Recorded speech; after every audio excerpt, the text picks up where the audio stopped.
Hello, I'm Reverend Michael Mugford, and I'm part of the ministry team at Cole Harbour Woodside United Church, along with the Reverend Krista Elizabeth Wynne, and I'm pleased to offer this reflection today. This week, as a nation, we will join as one in heart and spirit, but not in body, to honor and to remember and to recommit to those who have answered the call and paid so much of themselves for the cause of peace. Those who have offered body, mind, and spirit for the service of this nation.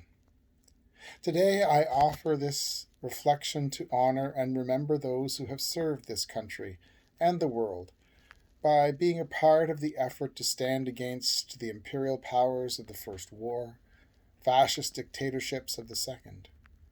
Those who transformed themselves into peacekeepers in places like Korea, the Congo, Persian Gulf, Somalia, Bosnia, Serbia, Kosovo, East Timor, Afghanistan, Libya, Iraq, all places where Canadians have gone and served for the cause of those who needed support against oppression and violence.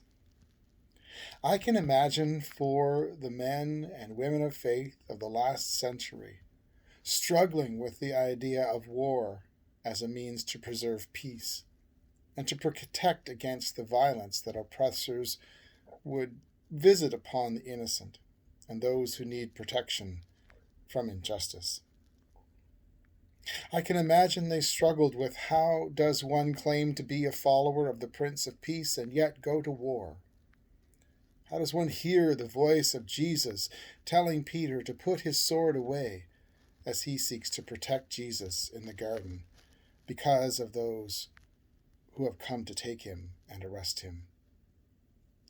Jesus tells him those who live by the sword will die by the sword. How do we take up a sword or a gun against another?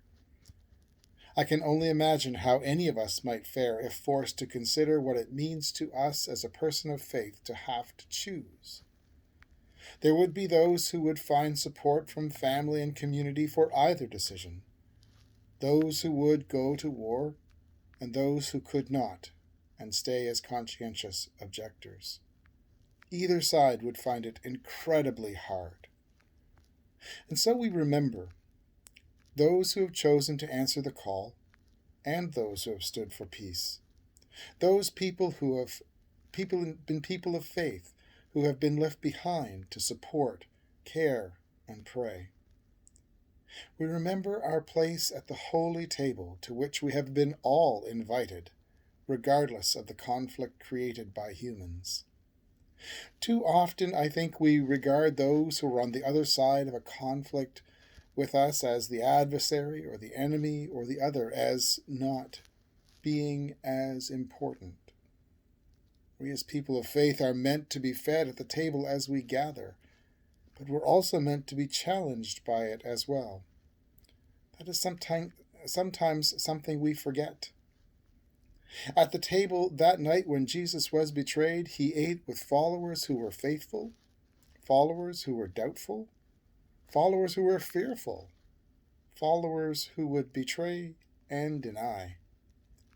All were at the table, men and women who followed Jesus, believed in him, loved him, and yet didn't always understand him. And even when he knew his betrayer, he broke bread and shared the cup with him. And even when he knew who would deny him, he broke bread and shared the cup. He modeled this, I believe, that we might remember his table of inclusive love as it comes from God. So this week we will pause to remember, because it's right to do so. This week we will pause to share our common humanity in the face of death and destruction. This week, let us pause when words of anger, division, fear, mistrust come to our mind, and instead let us look for words of comfort, of peace, of reconciliation. This week, let us pause to trust that God will not forget God's people, no matter where they come from, no matter what their skin color is or who they are as beings. who they love, or how their bodies present. For each and every person in creation bears the image of the divine on their face, and the spark of the divine in their very being. God has inscribed all creation on the palm of the divine hand and in the depth of the divine heart. God is our beginning and our ending. Let us never forget this truth. This week, let us be kind to one another and to ourselves. Peace.